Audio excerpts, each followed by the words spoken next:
Assalamualaikum warahmatullahi wabarakatuh. Barudak kelas 5. Ayeuna urang lajengkeun deui tina pangajaran nu kaopat nyaeta hirup sauyunan.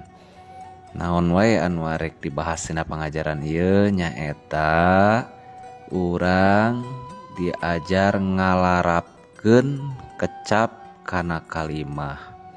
Nah, didinya aya contoh ngalarapkeun kecap kana kalimah. Nyaeta contoh kecap di suraungan jadi nyuraungan. Hartina eta kalimat pasif lamun tina bahasa Indonesia mah kalimat pasif dirubah jadi kalimat aktif. Contohna we didinya aya pais lauk emas di suraungan ku Bu Euis. Nah, robah kecapna jadi kalimah Bu Euis nyuraungan pais lauk emas. Hartina ge robah. Lamun dikana bahasa Indonesiakeun mah jadi pais lauk emas diberi suraung ku Bu Euis. Nah, dirubah karena kalimat aktifna jadi Bu Euis mengerjakan memberikan suraung, Bu Euis nyuraungan memberikan suraung pada lauk emas. Gitulah mun dina bahasa Indonesia nama.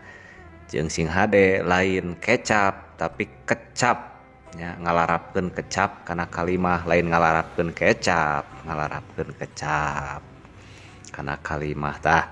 Di handap ieu aya sababaraha hiji urang diajar ngalarapkeun kecap kana kalimah. Naon wae tah aya dibungkusan, diguratan, diwarnaan, diajaran, dipilihan, tuluy anu terakhirna dibacaan. Sok ku hidep pigawe larapkeun eta kecap kana kalimah. Nah, gitu.